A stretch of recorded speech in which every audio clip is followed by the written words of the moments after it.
you are ready. I call this special meeting on Tuesday, February 18th to order at 7 p.m. On our agenda tonight is, first, the Pledge of Allegiance. And Claire Sullivan, Jamal Claire. Okay, I will. Would you please lead us in the pledge? Chair Claire. Yeah. Chair Claire. I pledge allegiance to the flag of the United States of America and to the republic for which it stands, one nation, under God, indivisible, with liberty and justice for all. Thank you. Next on the agenda is roll call. Would the deputy clerk please call the roll? Roll call for tonight's meeting. Ullman, Here. Charbonneau, Here. Hornseth, Present. Verhey is excused, Sullivan, Here. Hubbard's excused, and Chair Griswold. Present. You have a quorum. Thank you. Next on the agenda is public comments on any subject. We have no public hearings.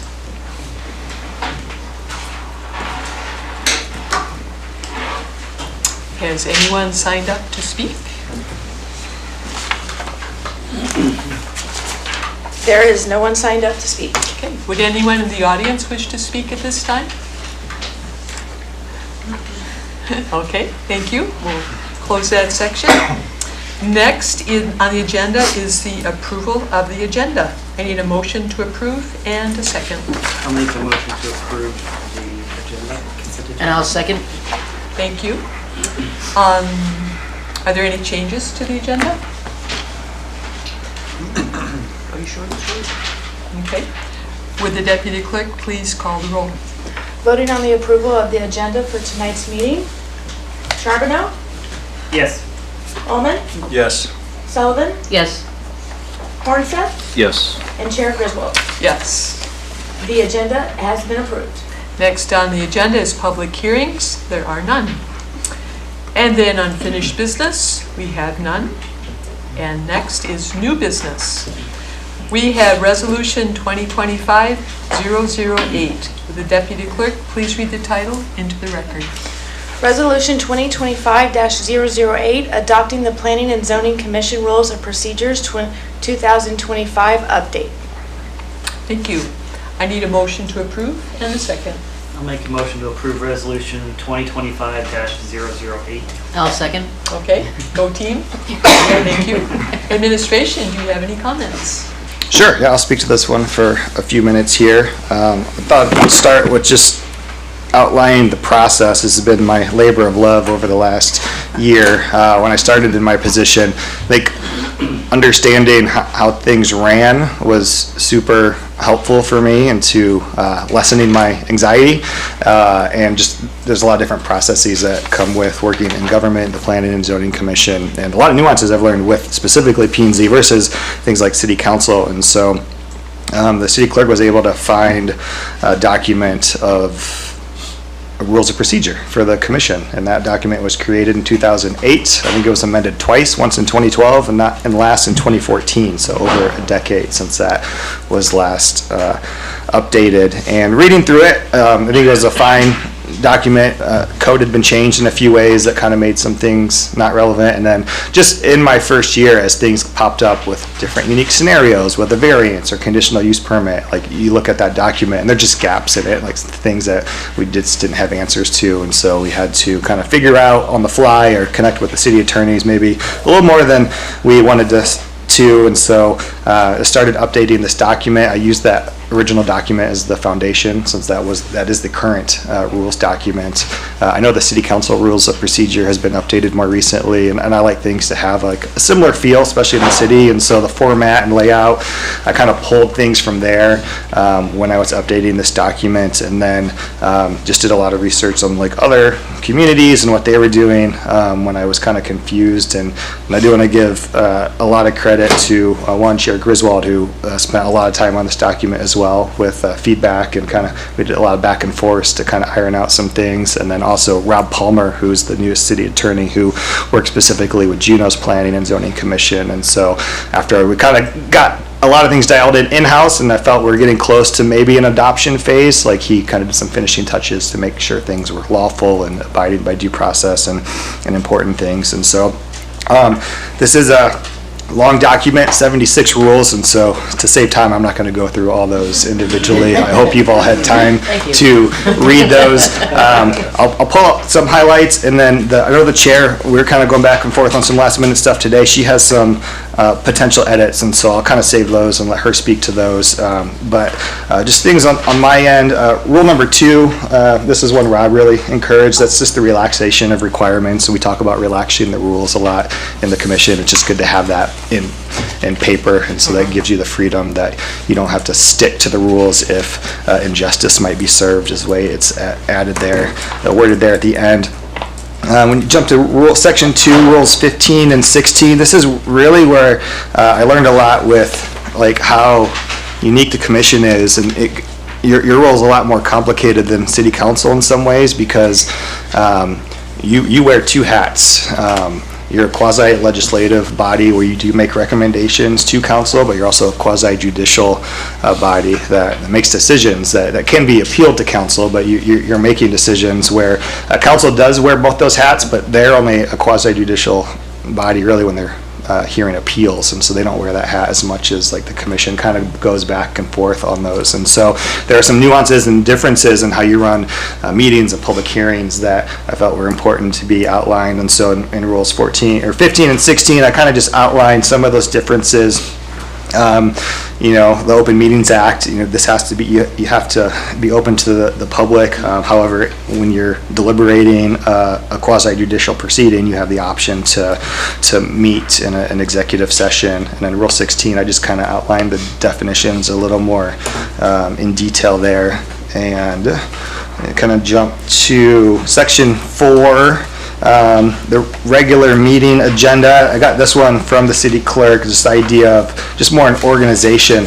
I like the idea of like having the agenda in there and then just going step by step with each rule, a rule for each item on the agenda. And I think this is really good that's why I wanted to hopefully have this adopted today, is that this can be a really good training opportunity for new commissioners when they come on board. And I think just having it outlined that way just makes it a little cleaner and easier to kind of follow and understand. The tricky part was getting into the public hearings, and so on rule number 45, I kind of made it clear in the second paragraph, but public hearings are run differently if it's quasi-legislative versus quasi-judicial. And so because I have a section in there for quasi-judicial, like this section, rule number 45, kind of pertains specifically to quasi-legislative public hearings. Like one big difference is, you can't have ex parte communication in quasi-legislative. Like you're actually encouraged to connect with the public and have conversations with the public, and so when you're discussing things that you're just making recommendations on, that's perfectly fine for you to go out. So for example, like we're talking about, we've had conversations about for CUP not being able to go out and visit a property, which can be a little restrictive, and I understand that, but for the building height overlay, for example, and the pictures that Courtney was able to provide, like you have the freedom to go out and look at those areas of town, and because you're not serving in a quasi-judicial role. And so kind of wanted to make some things different and clear on how those two kind of separate there as well. And then section 5, because the commission does deal with conditional use permits, often variances, I wanted to add a section just on those, just to kind of outline them. And I kind of did a thing where I kind of put the code language in there and then tried to like summarize in short, so more in layman's terms, what those things are, so they're a little easier to understand. And then Rule 55 has the process for them. And we sent out an email, I know, several months ago in one of these, and talking with Rob, there are different strategies for a community development office to take when it's working with the applicant and presenting a resolution for the commission. Sometimes departments will actually make an official recommendation, and sometimes the departments will do how we're outlining it. Is like we want to be more an advocate for the process And so we're not going to make a recommendation either way. We want to present the information that the applicant has provided in the best way that gives them a chance to present their case to the committee or commission in a way that we're still being gatekeepers and making sure that what they are presenting is adhering to code, but then let you all kind of make that decision. And that gives us the freedom in my conversation with Rob to have conversations with the commission leading up to the meeting and our agenda meeting about those kind of different aspects of the application, where if we were taking a stance on something, we would be a party, and so we could not communicate with the commission, as that would be ex parte communication. And so kind of outlined just that stance, and the clarification is there because the resolutions are written in the affirmative, and so we just want to make sure that we're clear to the commission and the public that that's not us advocating for the approval of it. It's just how it's written in support of the applicant's perspective, and it's the commission's job to agree or disagree or put additional conditions on that or whatnot.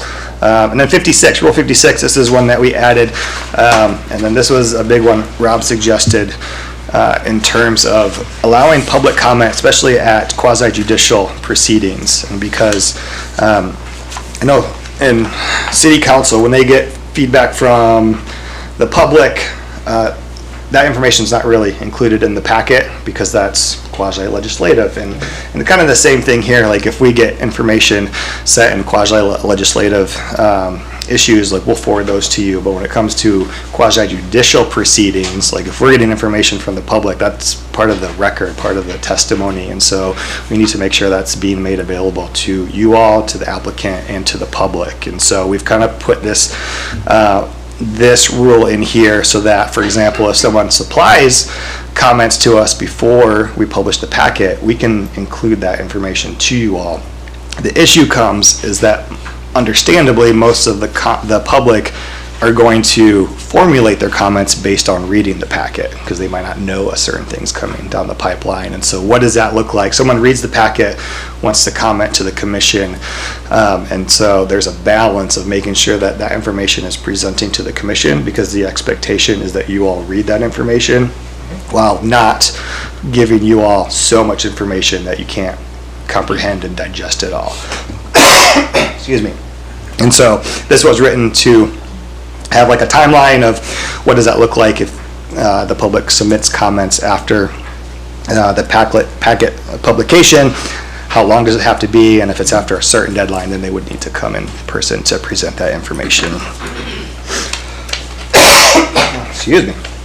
And then the Rule 59 gets into the difference of what that quasi-judicial process looks like for a public hearing. And just one thing I learned I thought was really interesting that I want to point out, step number 4, this typically would be when a commissioner makes a motion to approve a resolution, there's a second, and then we kind of go with the rest of the proceedings. If it's quasi-legislative, if no one makes a motion and no one seconds it, it's dead, right? But I had that in the original language, and Rob pointed out, like, if it's a quasi-judicial proceeding, like, the commission doesn't have the option to not hear it. And so that's why it's worded a little different. You can make a motion at this point, but it's more of a formality because you still have to go through that whole process. And so if, for whatever reason, everyone on the commission was like, man, I don't want to get anything near this or approving this, I don't want to make a motion or second it, you don't have to. You can for formality's sake, or if you just skip that process, you just go through the rest of the steps here, and then when you get to step 10, and that's after we've given our outline, the applicant has public hearing, rebuttals have all gone through, and the public hearing is closed, then at that point, then you can make a motion to approve or second, and if there is no motion, then it will not be adopted, but then the commission will draft reasons that it denied the application. And so, and then number 11 just talks about the option that you all have to convene in an executive session to deliberate these quasi-judicial proceedings, and that's just something, there's a little extra work involved for the commission if you go that direction, because we should not be present in that, and so that means you would be responsible for drafting your own final resolution and findings. But the final vote would have to be back in front of the public, and so just something to consider. And then I think the rest of the rules, I don't really have any additional comments other than the chair did also have a really nice script that the vice chair was able to utilize at our last meeting. And so I kind of toyed with putting it in the rules, but since I think a lot of the script can be changed based on, I just didn't think it was specific to a rule. And so I do have that saved. And so if we do get to another scenario where the chair is not available or can't speak, like we do have that also kind of a side rule that we'll have available to the commission or the presiding officer. And so so yeah, those are kind of my highlights. And so yeah, the goal for tonight, again, with the terms ending, was to hopefully get this adopted. I will say, treating this as a living document, if it's not a perfect document right now, I mean, I don't think it's a perfect document, but I do want to address it more than waiting another dozen years or so from the last time. And so as scenarios come up, we have another CUP down the road, and we're like, oh man, well, this wasn't really addressed in the rules. Like, we can go back and kind of fill in those gaps as need be. However, if the commission feels that there's more work need to be done, that you're not going to hurt my feelings, like we can push this off. But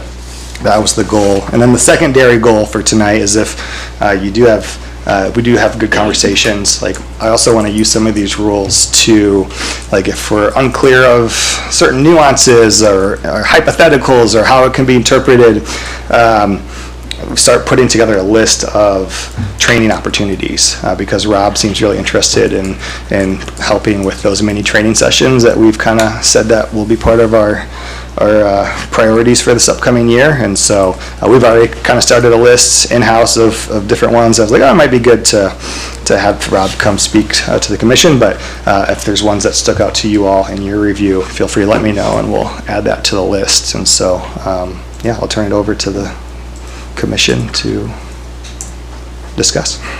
Thank you very much. That was a nice overview of the very important points. Yep.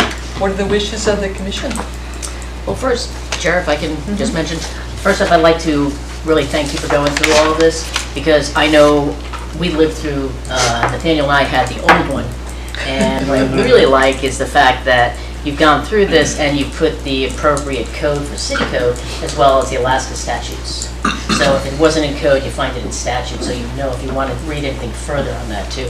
And also too, the highlighting of the summaries. In short, you know, you have the narrative, which is all, of course, whether it's the, you know, the legal speak, if you want to call it that, but then you say, put it in English afterwards. In short, this is what this actually means, which is awesome. You know, and I think the last thing I like the fact that how you detail out CUPs, variances, and ex parte communications. I think a lot of people have been very confused about that. So, yeah, that's my 2 cents. Thank you. Any other comments from the commission? No, I agree with you, Sylvan. It's good work. Looks really nice. Thank you. Yeah, you can tell a lot of work went into this, and I appreciate you doing all that over the past year. That's, wow, thank you. Commissioner Ullman, do you have any Nicely comments? done. Good, nicely done. I like No, I that. enjoyed reading through it, just kind of looking back on things and seeing how it relates. And seems Well, comprehensive and well done. thank you. I do have, as administration mentioned, a few items of discussion and some amendments. Are you ready? Okay. So I would like the commission to discuss the substitute cover. This is a housekeeping item for the audience. There's copies up there. So I looked at our cover, and it was this giant city logo with another city logo in the corner. And I thought, well, that's pretty generic. You know, we're all about zoning. And so I did a little Photoshop work and combined our giant zoning map into a rectangle, small rectangle. So I would appreciate your approval of this housekeeping measure to substitute the covers. I'm That good. be okay? Absolutely. Okay. This is the I just cover think you this want. needs up. Cover. This needs up. That's it. Cover. Yep. Yeah. Make your notes on that. And the next one is also housekeeping. Because I spent a lot of time on making that graphic, I'd appreciate credit. So on the acknowledgements on page 4, could we add the cover graphic by Carol Griswold? Sure. Yes. That's good. Okay, thank you. It is fun. I like to do it. Page 7, Rule 5, Commissioner appointment, the last paragraph. I would like to propose an amendment. I move that we amend, the person so removed from office shall have the right to an executive session or a public hearing before council concerning the cause for removal. The amendment would be to add to an executive session, because you'd be discussing, well, I won't discuss that. Do I have a second for that motion? Thank you, Second. Claire. So the reason I would like to do that, the way it reads now is the person removed from office shall have the right to a public hearing. But if they're being removed for something that could affect their reputation or character, it should be an executive session. So this would give a choice. I agree. That makes sense. Any other discussion on that? Okay. Could we have a vote, a roll call vote, please? Okay, so first we are voting for the amendment to add. Just So to clarify, we're it- voting on the amendment that you just made. It will read, A person solely removed from office. or- shall have the right to an executive session or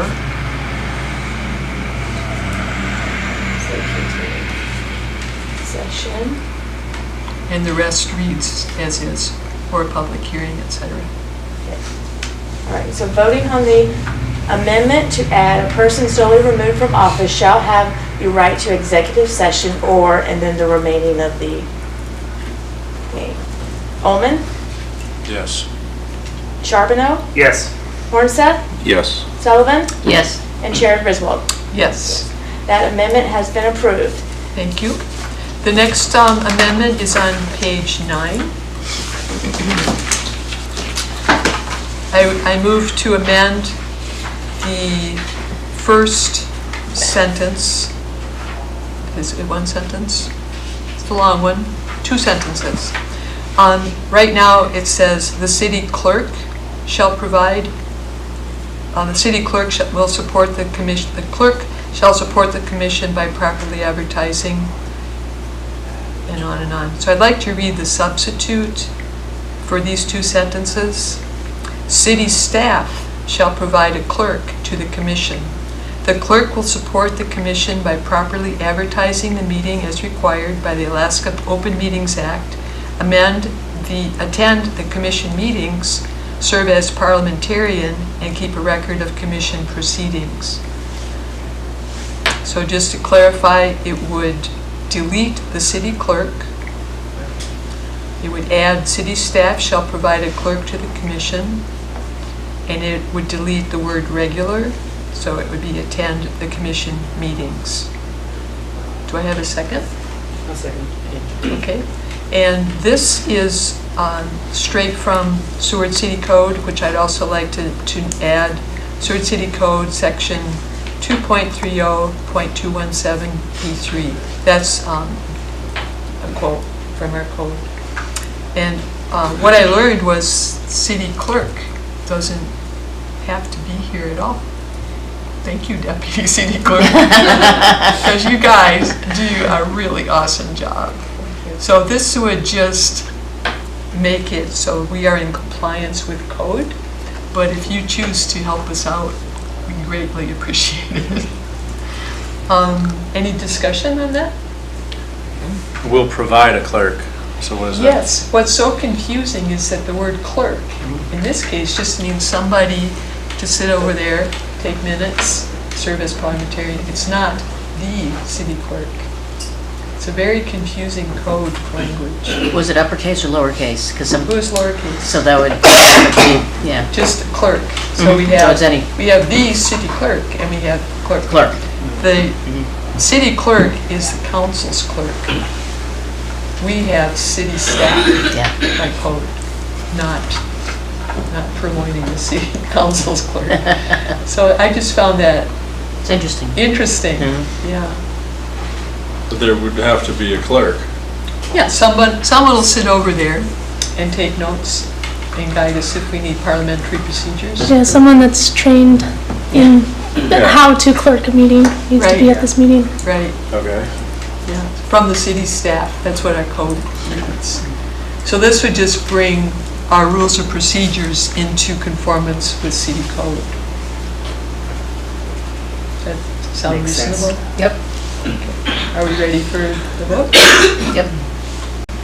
Okay, so voting on the amendment on page 9 to strike city clerk in the sentence that shall support and add city staff, to add city staff a clerk to commission. Excuse me, it'll read, city staff, and it's just the code. A City staff shall provide a clerk to the shall commission. provide. A clerk to the commission. Correct, And then delete regular. right. And then add the code citation. Add the code citation. So, voting on that amendment is Sullivan, Yes. Hornseth, Yes. Ullman, Yes. Charbonneau, Yes. and Chair Griswold. Yes, That amendment has been approved. thank you. The next amendment I would like to make is on page 10, Rule 19, Special Meetings, first line. I would like to amend the statement to, "A special meeting of the commission may be held at the call of the chair or the city manager and at such other times as the commission may determine." Do I have a second? Second. Thank you. This is also a statement out of our code. It strikes administration. They were not included in the code. And at other such times as the commission may determine is in code but was not in our rules. So this brings it into conformance with our city code. So it would read, "A special meeting of the commission may be held at the call of the chair or the city manager and at other such times as the commission may determine." Seward City Code Section 2.30.220B. Makes sense to keep it compliant with code. What does that mean, and at other such times at the commission? What's that about? Reading deeper into that, it said that if a majority of the commission wanted to do that, not just the chair, Yeah, it we can opens make it up decisions. to, if you guys say, hey, this is really important, I think we should have a special meeting, you could request it. Why not? That's what I read. Okay, why not administration? That's not in our code. So just that. Do you have Right. other thoughts on that though, or? I think I would defer to maybe the attorney on why the administration would be excluded, but city manager is included in our code, so that kind of covers administration. She could delegate it, for example. Administration could go to the city manager and ask for it. Correct.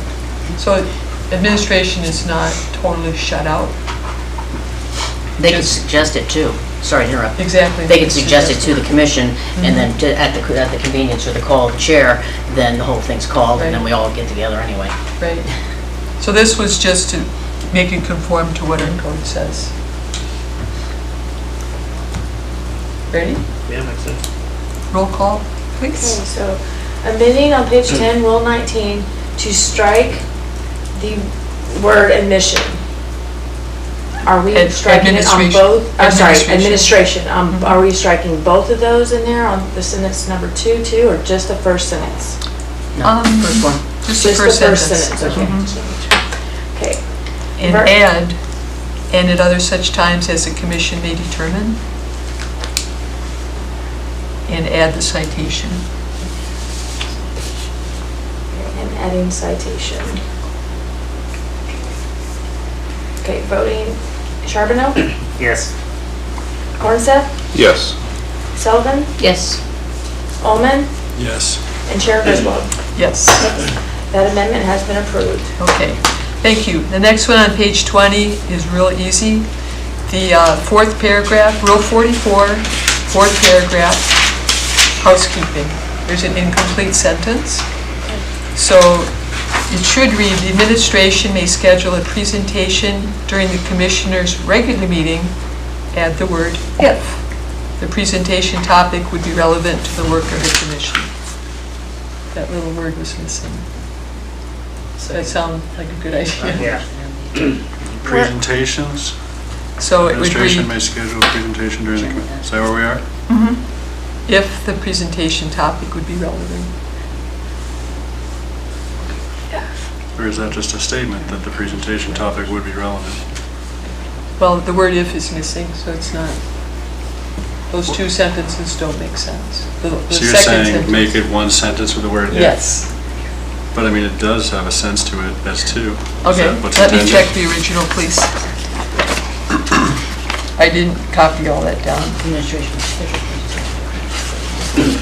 Okay, Yeah. not as easy as I thought. So Rule 44.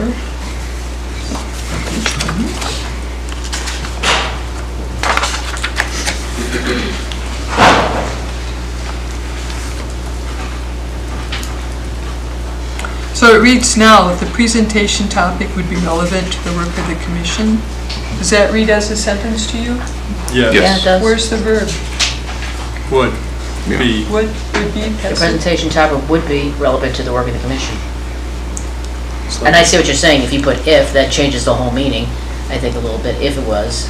But if this implies, If that reads well to you, then I'll, Well, Danny, what do you think? he likes it, he wrote it. That's what I mean, I'm saying that we may schedule a presentation, and then the second sentence is just stating that the topic would It's be relevant. relevant. Yeah, you're not trying to have an if in there. Yeah, Yeah. very I think good. it says, Okay, never mind, take that one off. The next one is, I hope, really easy. That was easy. Page 27, Rule 59. It's a quasi-judicial process continued on the first line, housekeeping. Just correct ask to asks with an S. So is this just a housekeeping, do we need, Housekeeping. it's just housekeeping? Yeah, We don't need to. just need general consensus. Number 3, Yeah, so Your ask. ask to asks, to make those verbs correlate. number one, right? Oh, okay. Okay, I was like, yeah, number 1. Asks. announces and asks. Uh-huh, Yes. there you go. Pretty straightforward. Second. Okay, Great purpose. let's see if I have anything else on that side. Page 30, Rule 62, appeals. This is also housekeeping. So I'd just like to add, I'd like to cite the code reference to include Seward City Code section 14.15.417 to the list of code references. And this is just that really weird one, if you remember in the beginning of the rules. We serve as the Board of Appeals to a decision to the city manager on Title 14, electricity. I never knew that before I read these rules of procedure. Oh, really? So because Huh. we do that, I just wanted to make sure it was added to our list of what we do. That's what we do. And maybe we can get that changed eventually. Yeah, I hope so. Yeah, it's really strange. Yeah, It's probably never yeah, I thought we were happened. 15 and 16 only, I didn't know how this I really. know. it's So- That's stuck why in it's not in 14. there. Well, It's not in there now. the code says that's our responsibility. So just to be consistent with our rules, it's in the beginning, and this was omitted here, so I think it should pop back in there. Sound good? Then they'll have to change code and then we'll wind up changing ours. Yes. Okay. Yes. That's how it works. Keep a list, as you read these, keep a list of things you want changed. So that's all I have. Does anyone else have any other suggestions, housekeeping, or amendments to make? Okay. I like it. Could I have the final vote on this resolution? Voting on the approval of Resolution 2025-008 as amended. Sullivan, Yes. Mornseth, Yes. Olman, Yes. Charbonneau, Yes. and Chair Griswold. Yes. That resolution has been approved. Thank you very much. Yes. Congratulations to administration. I know, right? Next on the agenda is public hearings. There are none. Next on the agenda is unfinished business. There is none. Next is new business. We have resolution 2025-008. Would the deputy clerk please read the title into the record? Receive commission feedback on allowing one member of the Planning and Zoning Commission to live outside Seward city limits if they live in the greater Seward area and own and operate a business on their property inside city limits. Thank you very much. I need a motion to approve and a second. I'll make a motion to approve the current resolution. It's a discussion. It's a discussion Oh, wait. unless you guys want Hang on. to make an Second it action. up. Right you are. Yeah, I thought we were reading it out as a resolution. I'm like, Yes, okay. right. It's not quite there yet. Yeah. So I'm very sorry. Sorry. Are there any comments from the commission? Oh, excuse me just a sec.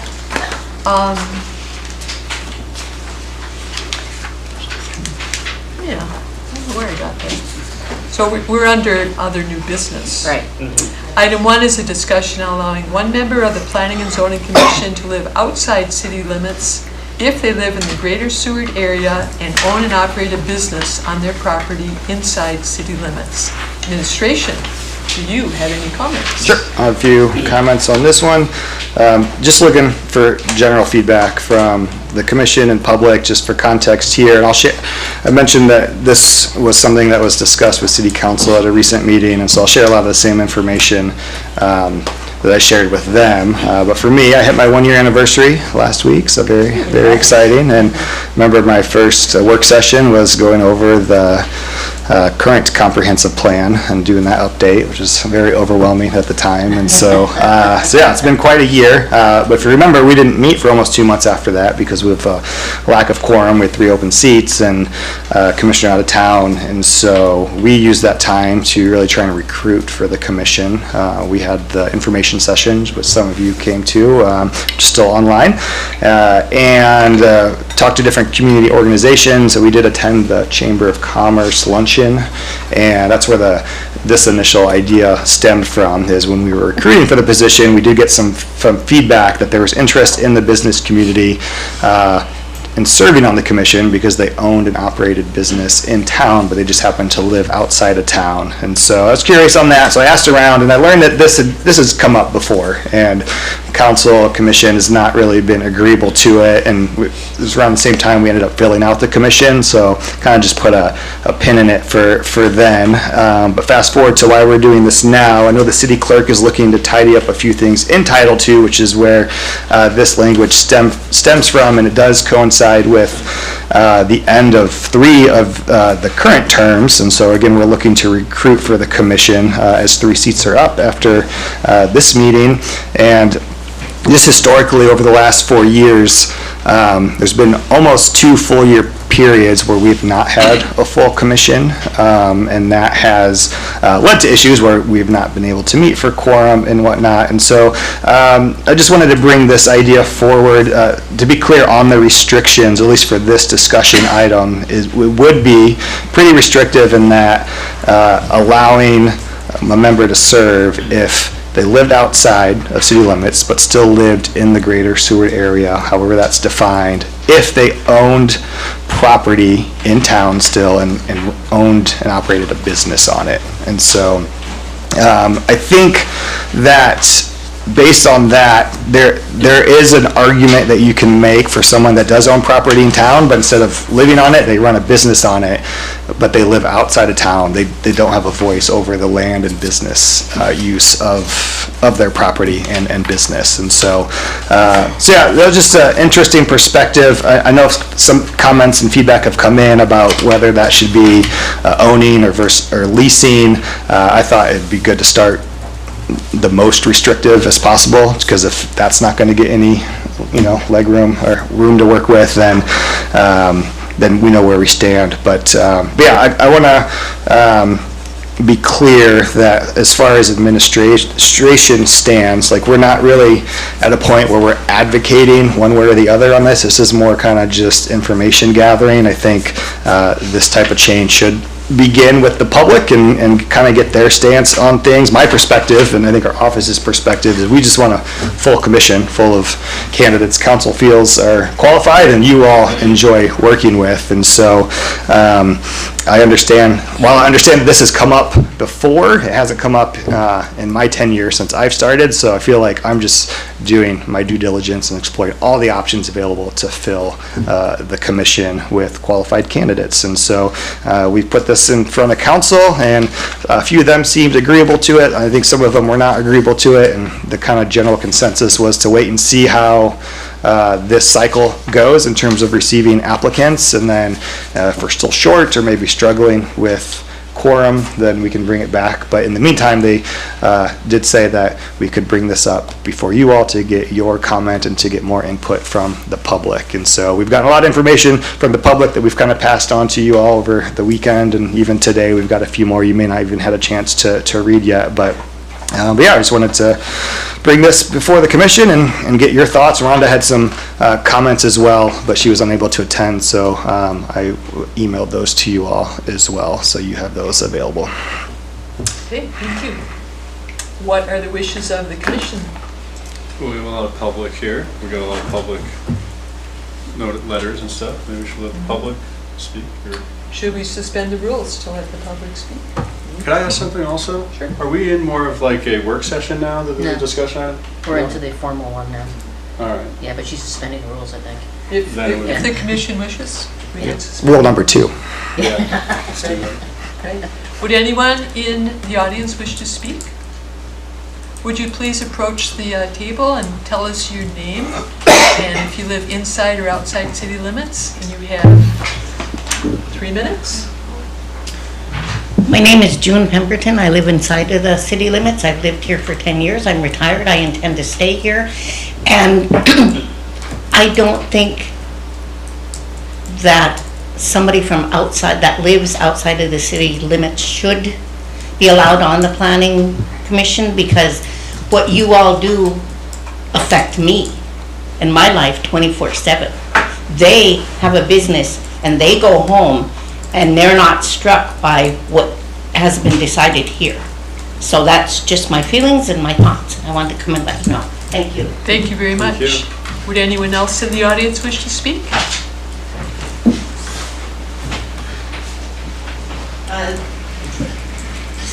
Stephanie Mullane, outside city limits. You've all already received a letter from me, but just to speak respectfully on the other side of that, I own now 2 businesses in Seward, but live outside of city limits.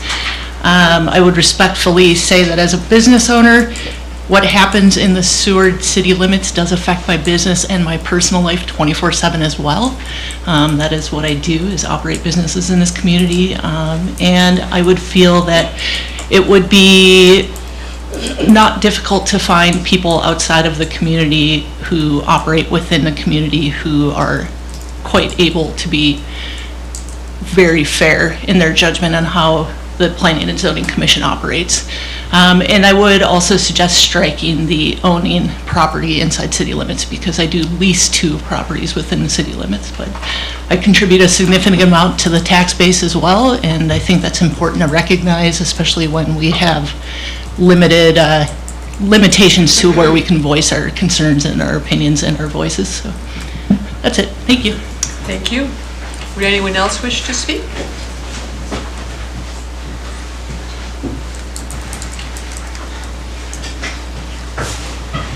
Hi there, my name is Jenna Peterson. I live outside of city limits, and I own a business inside city limits. And I just want to echo more of what Stephanie just brought up, I think that the actions of this commission are very influential on our businesses, and I would like to support allowing someone from outside of city limits in this potential change. Thank you. Would anyone else in the audience wish to speak?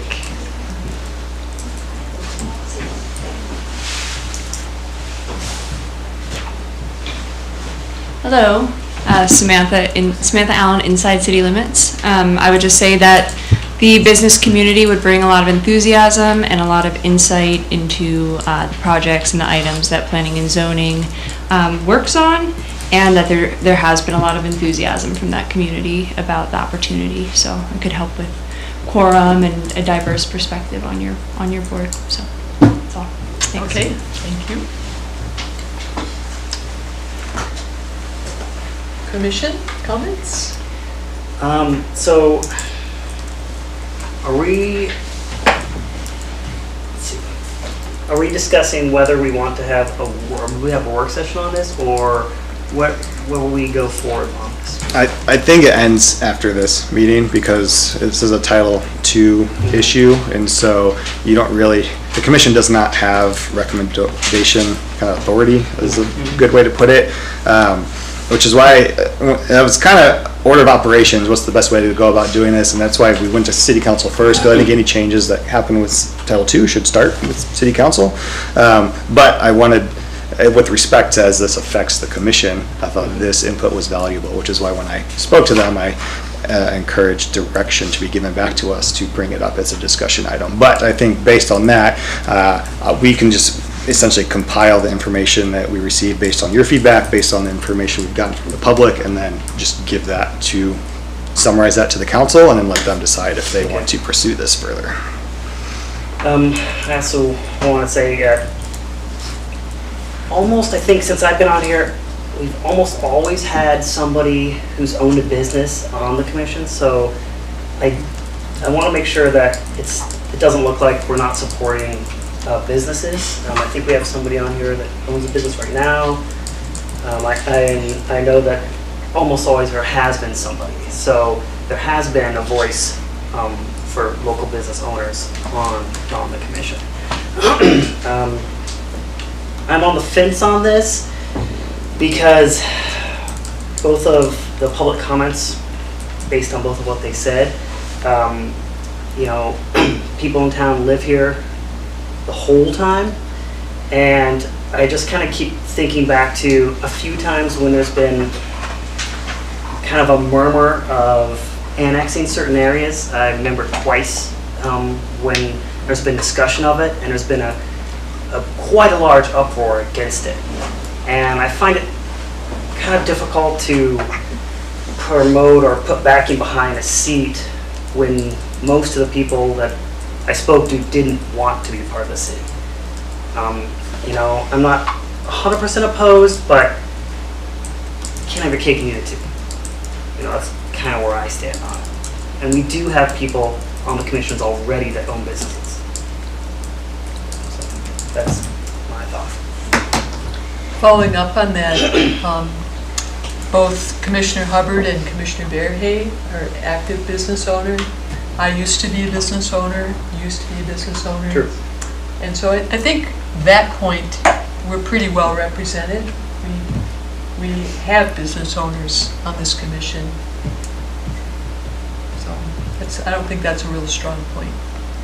Any other thoughts for council to think about? I mean, it's important to have a full commission and to have for it to be competitive. I think when there's open seats, that's a benefit. I understand being as restrictive as possible, so business owners who own property. I mean, I think about the possibility of just anyone outside city limits, one seat. Why just a business owner?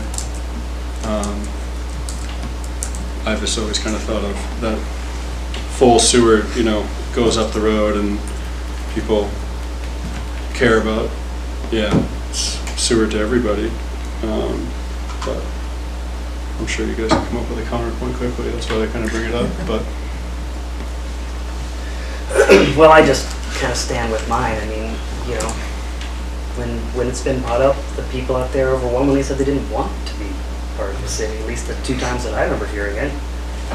Now, of course, it wasn't everybody, but all of that I spoke to, and when we had, I think it was meetings about it at some point, I don't know. Yeah. But someone who steps up and wants to be on the Planning and Zoning Commission, they care. They want to Can I add Yeah. just and I'm not making a stance, but just a counterpoint to that. We would not be having this conversation if the residents of this town were applying to be on the commission. So that's one of the other issues is they're just not interested. And we've tried really hard in this last cycle, and we've already been making the rounds again and sending information out. And I did forget one restriction, and it would be a maximum of 1 seat, so it's not. Yeah. So, but I understand that point, and I think the other side is like we just need interest in. If this residents were interested and we could fill this commission out, then we wouldn't even be having this conversation. I will say that if the council decides to go ahead with it, I'm not endorsing it, but you don't have to own a home in town. You just have to be a resident. So I do feel a little strange making people own the land of the business when you can be on the commission without owning the land. You just have to be a resident. Oh, like if you're renting? Yeah. Oh, yeah. So. Well, you know, just my experience with hearing it, having been the chair before under those austere finding bodies, you know, circumstances, that was pretty tough, and dealing with, you know, a lot of the folks that were episodically showing up or not showing up at all and killing our meetings.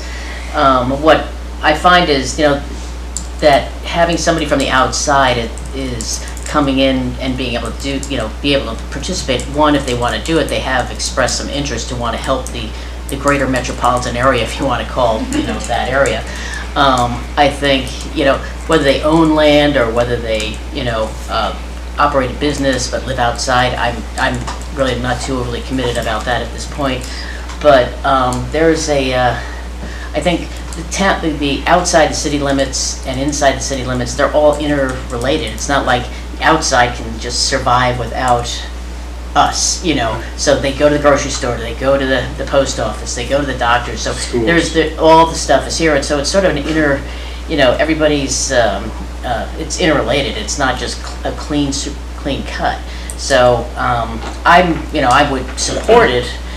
Obviously, the council has to vet them for appropriateness for the commission. Plus the fact that the council or the commission finds that it's not going along with, you know, it's looking like it's not supporting the city itself, they can outvote that person themselves, because there's 6 of us and to be one of them if it got to that case. So there are some built-in fail-safes, but you do have an outside perspective of what is affecting. Now, granted, the whole annex thing, you know, I know a lot of people don't want to be annexed, but I don't know if it's apples and oranges. They just want to live out there, or do they want to be living, you know, do they want to participate here? Or they just don't want to have to do anything with Seward. So I don't know that either.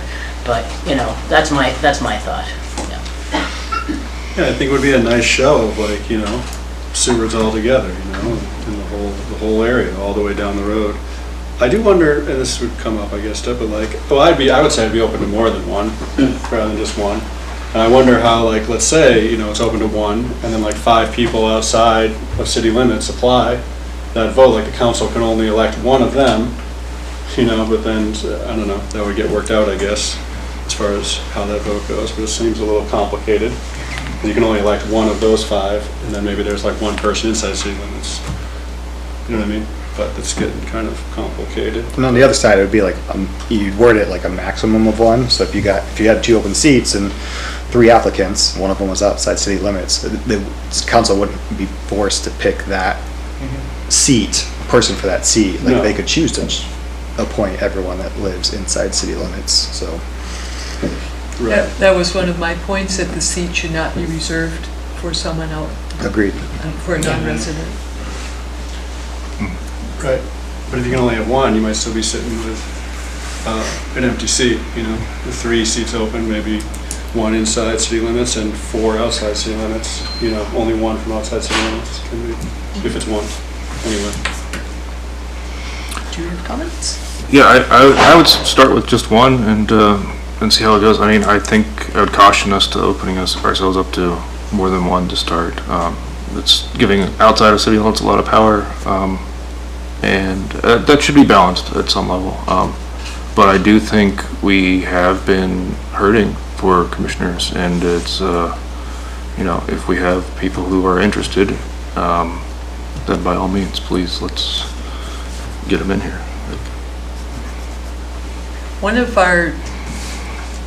The statement in here specifically referenced you have to be a business owner, own and operate your business. So we've gotten several comments saying, well, I lease it or I rent it. And I think we really need to define the requirements for this non-resident.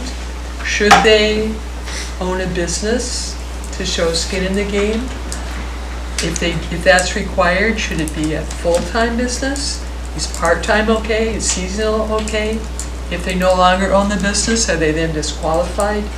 That just seems like a really difficult requirement to narrow down, and it's just very restrictive. So I'm not sure, I would like to have skin in the game if we proceed with this, but I'm not sure that owning a business and operating it and owning the property, I'm not sure that that's the requirement that makes a good applicant.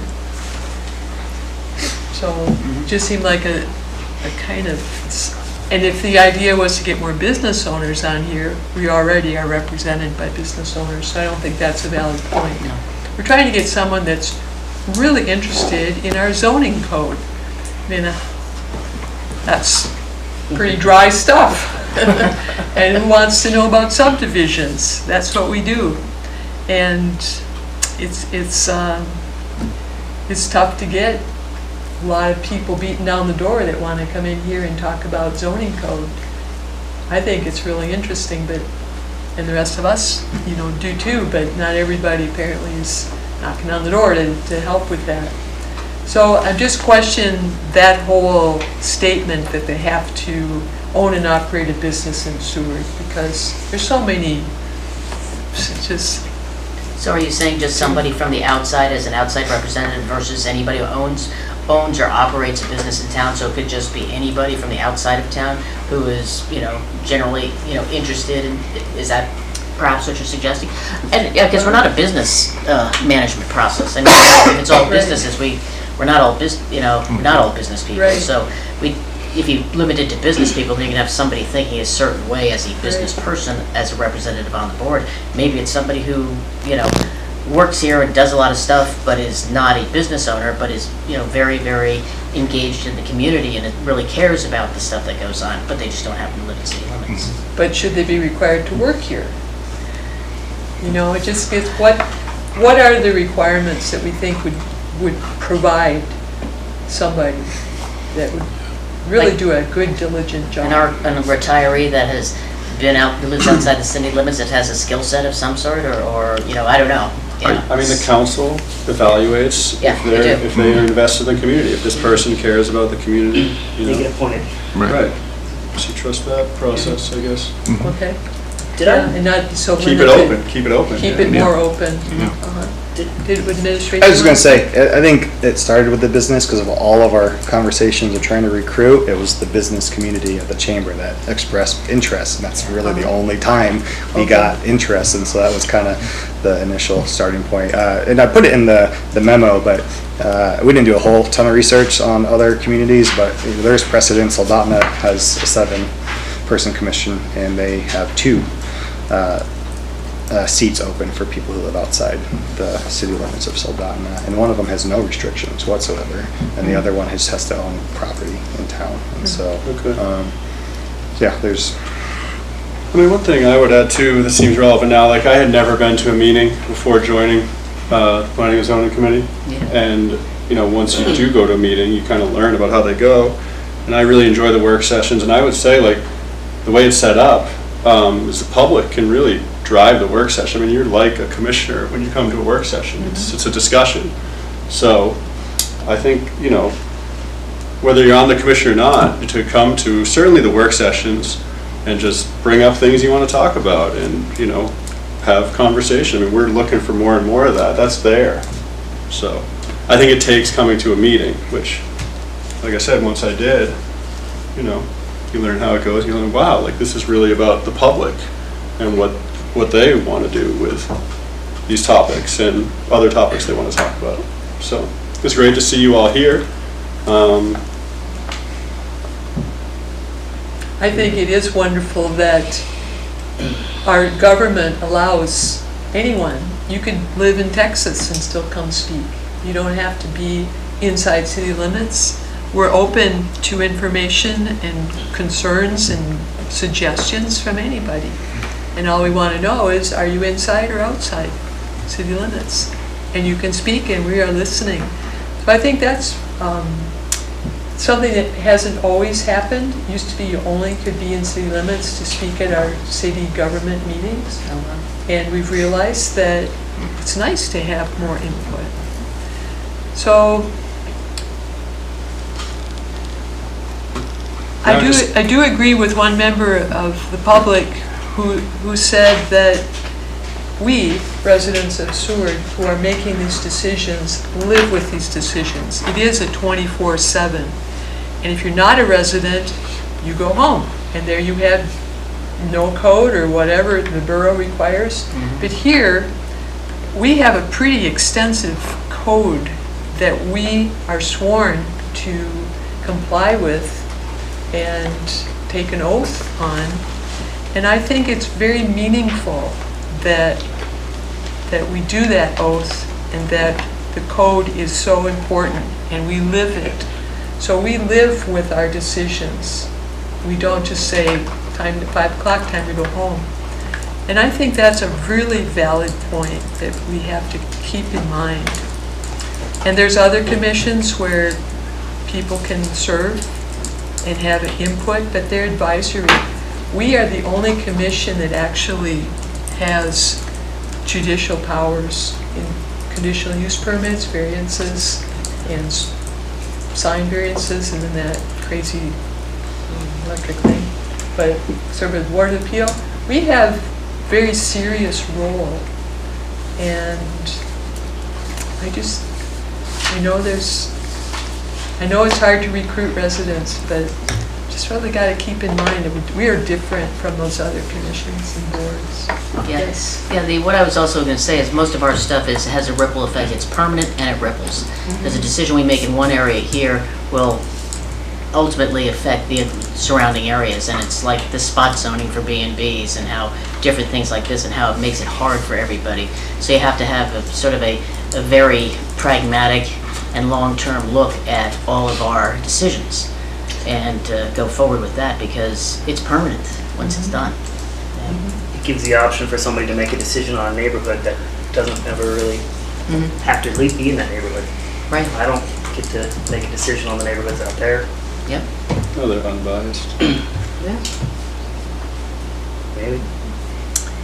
The vested interest is always hard to weed out. We've had commissioners that came in with agendas. The agenda, Yeah. and once they got it, they were gone. It wasn't just Same the commission. thing with council. Yeah, and so that's just, that's just people. But you, of course, want someone that's unbiased and neutral. That would be the best and well-informed, willing to follow our code, even though outside city limits you don't have any code like we do. So, be a very special person that could fit that role. And it would be nice, I think, if council decides that would be a very good way to fill a seat here. It would be nice to open it wider than you have to own a business, own and operate a business. I would concur. I'd also like to know what the Seward area is. Will the city determine that, or will the council determine that? Because when you said within the Seward area, does that go to, out to, the Y? Does that go to just, Old Mill subdivision? Definition on that'd be nice. Yeah, I have no idea. In the council packet, there is mile 7 or mile 38, the Y to Bull Point is the surrounding community for PACCAB and historic preservation. I wonder if they would do the same thing for this. Maybe. Moose Something Pass. to think about. And it seems like to follow that, that area. makes sense. I mean, you know, to see what the interest is, you know, you can kind of survey and see all you want, but until that's moved to one is allowed, and you see how many candidates you get. Like, if you get like several, like, okay, you know, we got interest here. You can't find out what the interest is really without doing it.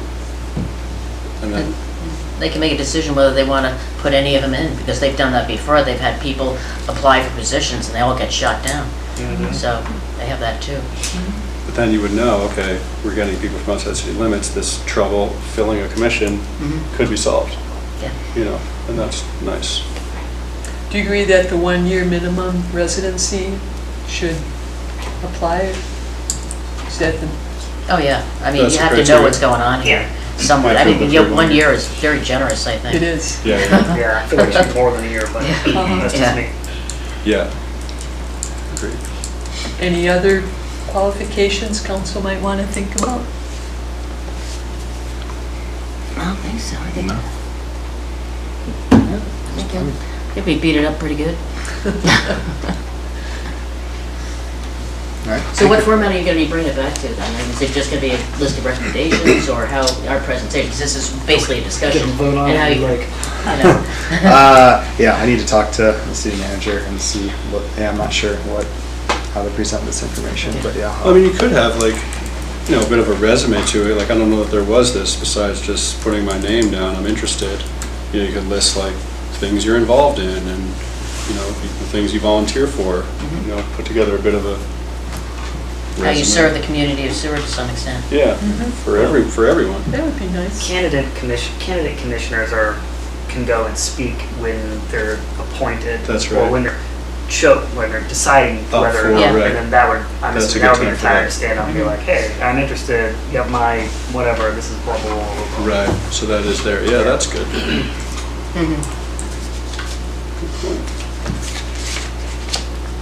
They also have to know that they have to do APOC and all the rest of that stuff. They have to, so that's something that we have to be made aware of too. And there'll be a quiz on the rules of Yeah. procedures. I hope we can all pass that. Pop quiz. Yeah. Right. Okay. Well, those are good suggestions. Appreciate the audience. Okay, let's see where we are. Next on the agenda is citizen comments. Would anyone in the audience wish to speak at this time? You have 5 minutes. Okay. Could you please come up to the table and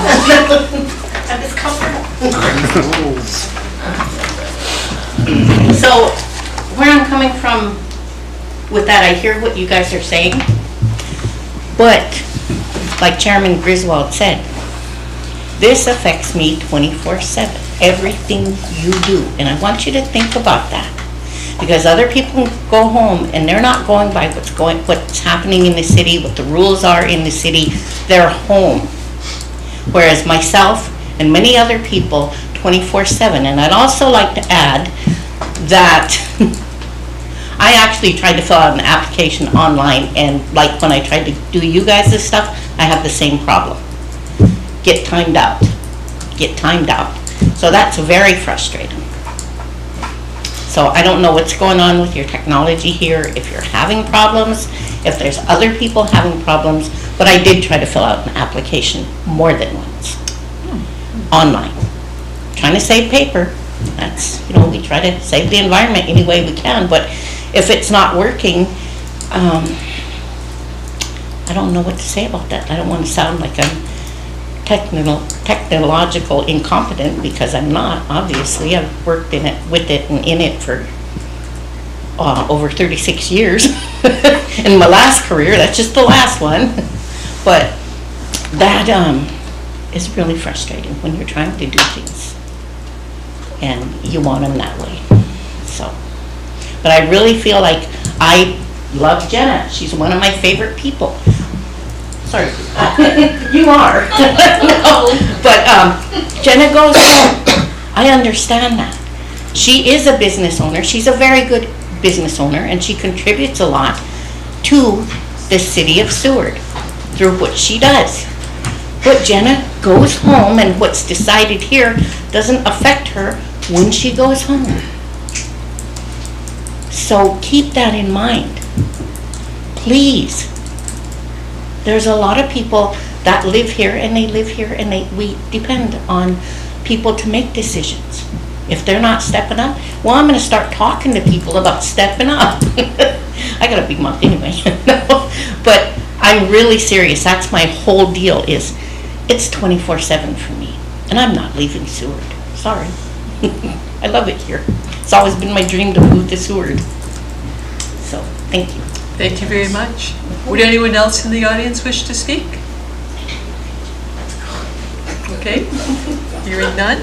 Let's move on to commission and administration comments.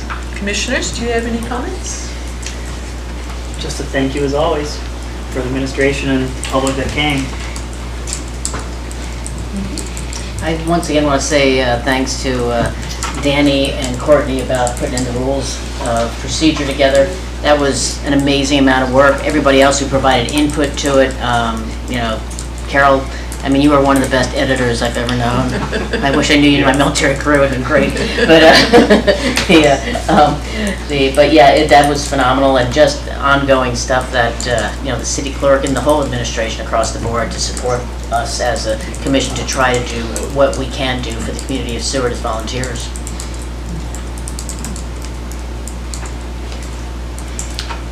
Thanks. Thanks everybody for coming. Thanks for setting us up well as always, administration. Thanks for listening. Oh, you already did? I already did mine. How about you? Not to be self-serving, but thank you all the commissioners who have completed their terms, and hopefully we get some re-ups. And thank you for the wonderful engagement from the public. Great turnout for us. And yeah, city staff, you guys are always keeping us going, so thank you very much. I'd like to ask administration to get that woman an application. ASAP. Paper application. Paper. In whatever form works. Yeah, I appreciate the commission's great discussions tonight. We had a very packed agenda with lots of important things to think about the future and envision what we want Seward to look like. And I appreciate the public for showing up. It's awesome you sat through all of that. Yeah. And you're at the very tail end. Really appreciate that you attended the meeting. And of course, everyone behind the scenes, you make it all happen. Thank you very much. With that, I will adjourn the meeting at 8:12.